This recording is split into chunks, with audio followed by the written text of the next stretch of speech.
گنج بخش فیض عالم مظہر نور خدا، ناکسارا پیر کامل کاملہ رہنما۔ السلام علیکم پیارے دوستو، کیا حال چال ہیں؟ ٹھیک ٹھاک ہیں؟ امید کرتا ہوں سب خیریت سے ہوں گے۔ پیارے دوستو، آج کی ویڈیو حضرت علی حجویری المعروف داتا گنج بخش رحمت اللہ علیہ کے بارے میں ہے، تو شروع کرتے ہیں۔ حضرت علی حجویری المعروف داتا گنج بخش کا اصل نام علی بن عثمان بن علی ہے۔ آپ نے اپنی کتاب کشف المحجوب میں اپنا نام ابو الحسن علی بن عثمان بن علی جلابی حجویری غزنوی تحریر فرمایا ہے۔ گویا آپ کا نام علی، کندیت ابو الحسن، لقب گنج بخش، سکونیت غزنوی شہر، محلہ حجویر جلاب، مسلک حنفی ہے۔ شجرہ نسب، آپ سادات خاندان کے چشم و چراغ تھے۔ آپ حضرت امام حسن علیہ السلام کی اولاد میں سے ہیں۔ آپ کا نسب چند واسطوں سے حضرت امام حسین علیہ السلام سے بھی جا ملتا ہے، اور اس طرح آپ اپنا شجرہ نسب کے اعتبار سے دونوں جانب حضرت علی کرم اللہ وجہہ کی اولاد میں سے ہیں۔ آپ کا سلسلہ نسب یہ ہے: حضرت علی حجویری داتا گنج بخش بن سید عثمان بن سید علی بن سید عبد الرحمن بن سید ابو الحسن علی بن سید حسن بن اصغر بن حضرت زید بن حضرت امام حسن بن حضرت علی کرم اللہ وجہہ۔ روایات کے مطابق حضرت داتا گنج بخش سلطان محمود غزنوی کے عہد حکومت میں افغانستان، اس کے دارالحکومت معروف شہر غزنوی میں پیدا ہوئے۔ اصل وطن غزنوی ہونے کے باوجود آپ بالعموم حجویری اور جلابی کے نام سے مشہور ہیں۔ اس کی وجہ یہ ہے کہ آپ کی پیدائش آپ رحمت اللہ علیہ کے ننہال محلہ حجویر میں ہوئی، کیونکہ آپ کی والدہ محلہ حجویر کی رہنے والی تھیں،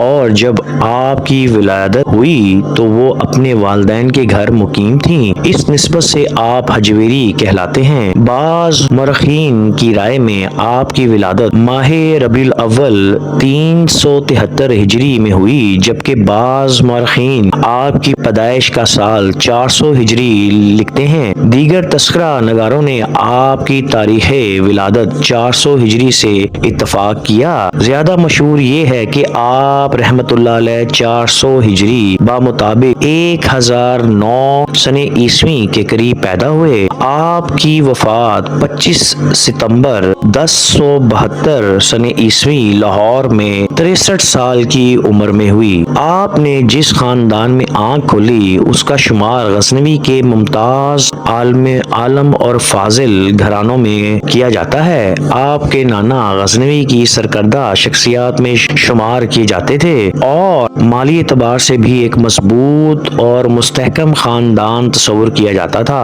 پورا خاندان روحانیت اور تصوف کی بنیاد پر علم و عمل کا گہوارہ تھا۔ آپ رحمت اللہ علیہ کے ماموں اپنے تقوی کی بنیاد پر تاج الاولیاء کے لقب سے مشہور ہوئے، اور شرافت و صداقت میں ان کا کوئی ثانی نہ تھا۔ خاندان سادات سے تعلق ہونے کی وجہ سے معزز تصور کیے جاتے، اور لوگ ہمیشہ انہیں احترام کی نگاہ سے دیکھتے۔ پیارے دوستو، آپ کے والد محترم حضرت سید عثمان بن علی اپنے وقت کے جید عالم اور فقیر النصر انسان تھے۔ چوتھی صدی ہجری کے آخر میں بہاءالدولہ عباسی حکمران کے دور میں مملکت اسلامیہ میں ہر طرف بدنامی اور افراتفری پھیل گئی۔ لوگ حکومت کے رویے سے تنگ آ چکے تھے۔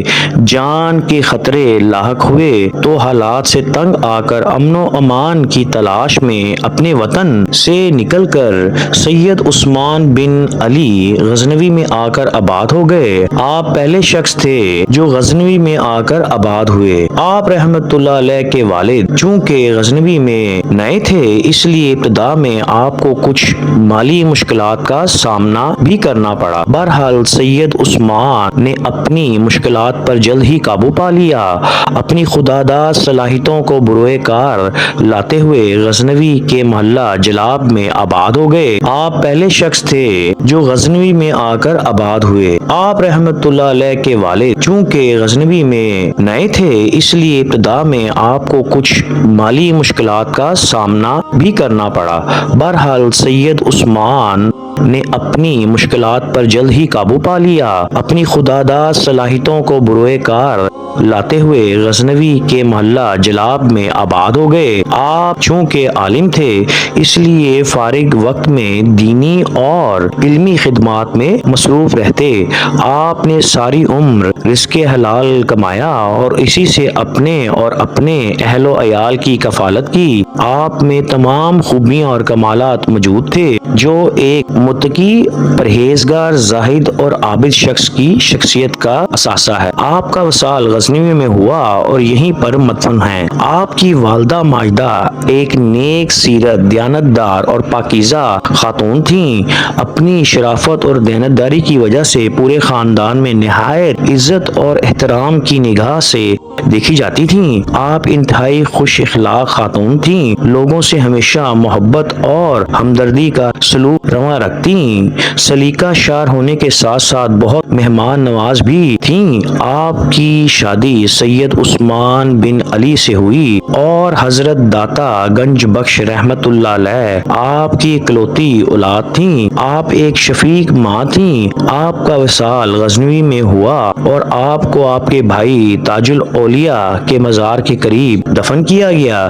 پیارے دوستو، میں اپنے دوستوں کو حضرت داتا گنج بخش رحمت اللہ علیہ کے حلیے کے بارے میں بھی بتاتا ہوں تو سنیے گا۔ حضرت علی حجویری کا قد درمیانہ، جسم سڈول اور گھٹا ہوا تھا، جسم کی ہڈیاں مضبوط اور چوڑی تھیں اور سینہ چوڑا اور ہاتھ اور پیر مناسب تھے۔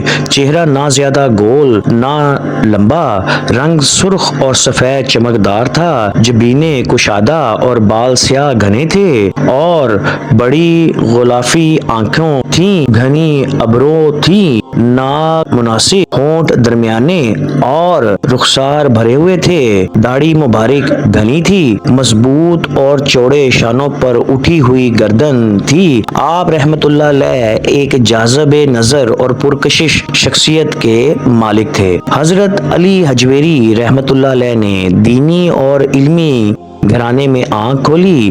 آپ کے والدین چونکہ خود دیندار اور علوم ظاہری اور باطنی سے مالا مال تھے، اس لیے انہیں خواہش تھی کہ ان کا بیٹا بڑا ہو کر عالم فاضل بنے۔ غزنوی شہر میں دنیا اسلام کے معروف و ممتاز علماء قیام پذیر تھے۔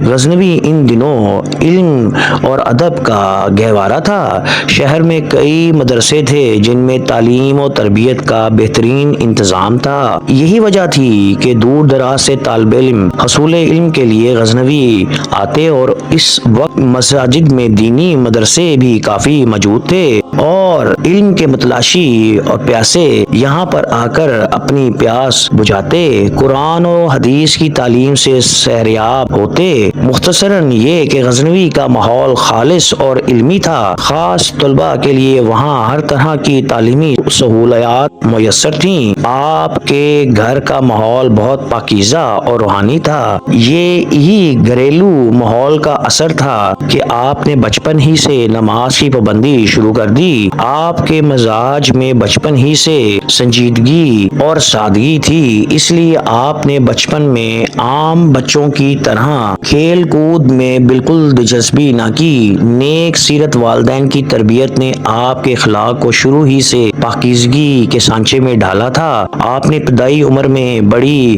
احتیاط اور پاکیزہ زندگی بسر کی۔ ابتدا عبادات کا شوق آپ کو بچپن ہی سے تھا۔ ہوش سنبھالتے ہی آپ کو تعلیم کے لیے مکتب میں بٹھا دیا گیا۔ حرف شناسی کے بعد آپ نے قرآن کریم پڑھنا شروع کیا۔ آپ نے قرآن مجید کی تعلیم اپنے والدیاں کسی استاد سے 4 سال کی عمر میں حاصل کرنا شروع کر دی۔ فطری طور پر اللہ تعالیٰ نے آپ کو کمال کا حافظہ اور غیر معمولی ذہانت عطا کی تھی، چنانچہ تھوڑے ہی عرصے میں آپ نے قرآن مجید پڑھنے کی سعادت حاصل کر لی۔ حضرت داتا گنج بخش رحمت اللہ علیہ محمود غزنوی کے قائم کردہ دینی مدرسے میں تعلیم حاصل کر رہے تھے۔ اس وقت آپ کی عمر بمشکل 12-13 برس کی تھی۔ حصول علم کے جذبے سے سرشاد آپ رحمت اللہ علیہ نے دینی تعلیم میں اتنے مگن اور محور ہو جاتے کہ صبح سے شام ہو جاتی مگر آپ کبھی پانی تک نہ پیتے۔ اس مدرسے کے رضوان نامی سفید باریش بزرگ معلم اپنے اس خاموش طالب علم کو تقریب کی نگاہ سے دیکھتے۔ ایک مرتبہ سلطان محمود غزنوی کا گزر اس مدرسے کی جانب سے ہوا تو وہ اس عظیم دستگاہ میں آیا۔ دیگر شاگردوں کے برعکس حضرت داتا گنج بخش رحمت اللہ علیہ اپنے کام میں اتنے مگن ہوئے کہ ان کو ارد گرد کی کوئی خبر نہ تھی۔ بزرگ معلم نے پکارا، علی دیکھو کون آیا ہے۔ اب کیا تھا کہ ایک طرف محمود غزنوی اور دوسری طرف ایک کم سن راہ حق کا متلاشی۔ عجب منظر تھا۔ محمود غزنوی نے اس نو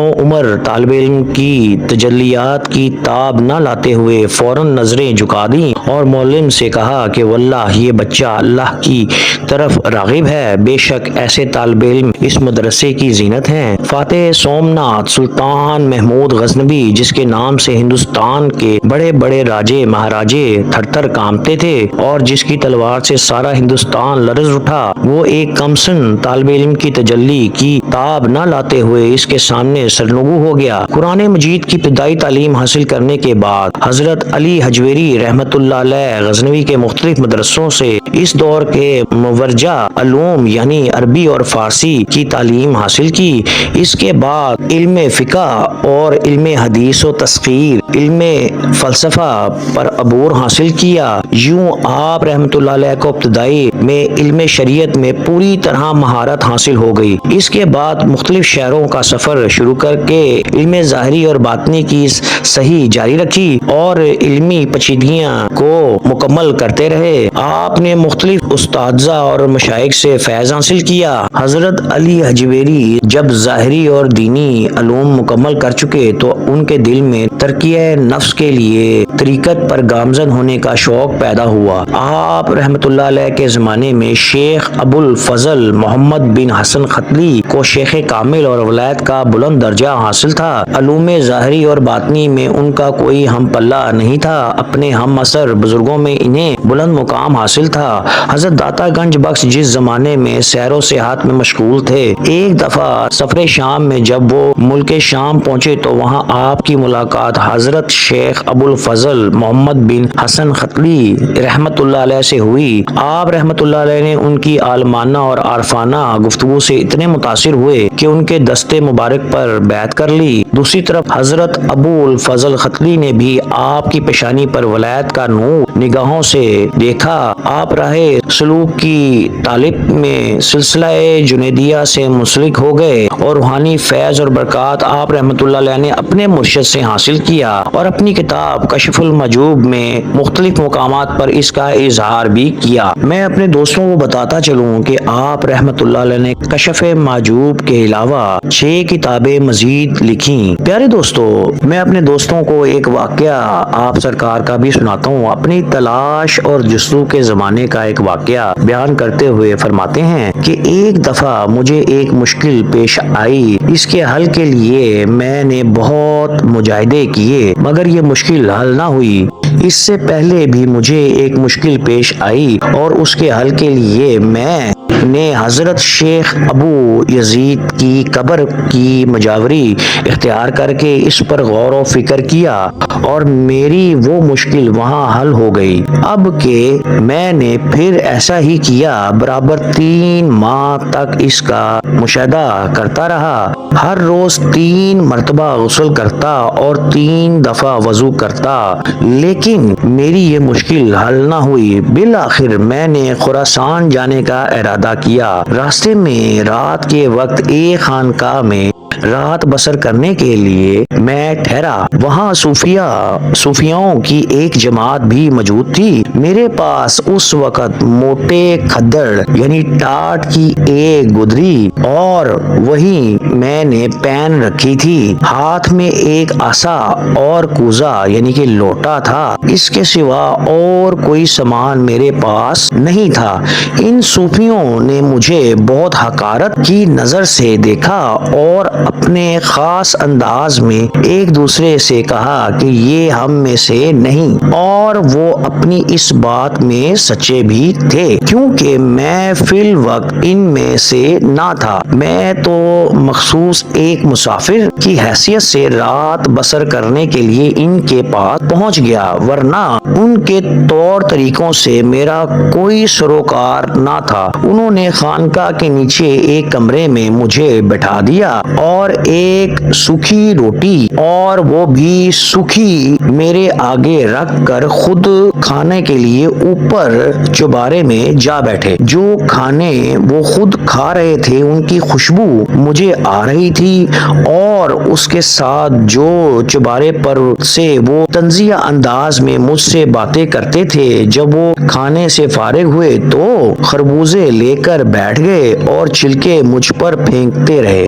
ایسا معلوم ہوتا تھا کہ ان کی طبیعت کی خوشی اس وقت میری توہین پر مبنی ہے۔ میں اپنے دل میں خدا سے کہہ رہا تھا، یا باری تعالیٰ، اگر میں نے تیرے دوستوں کا لباس نہ پہنا ہوا ہوتا تو میں ضرور ان کی ان حرکات کا مزہ ان کو چکھا دیتا، کیونکہ میں اسے خداوند تعالیٰ کی طرف سے ابتلا سمجھ کر برداشت کر رہا تھا۔ اس لیے جس قدر وہ تانے اور ملامت مجھ پر زیادہ کرتے میں خوش ہوتا، یہاں تک کہ اس طنز کا بوجھ اٹھانے سے میری وہ مشکل جس کے لیے میں نے مجاہدے اور اس سفر کی مشکلات اٹھا رہا تھا وہی حل ہو گئی۔ اور اسی وقت مجھ کو معلوم ہو گیا کہ مشائخ جاہلوں کو اپنے درمیان کیوں رہنے دیتے ہیں اور ان کا بوجھ کس لیے اٹھاتے ہیں، نیز یہ کہ بعض بزرگوں نے ملامت کا طریقہ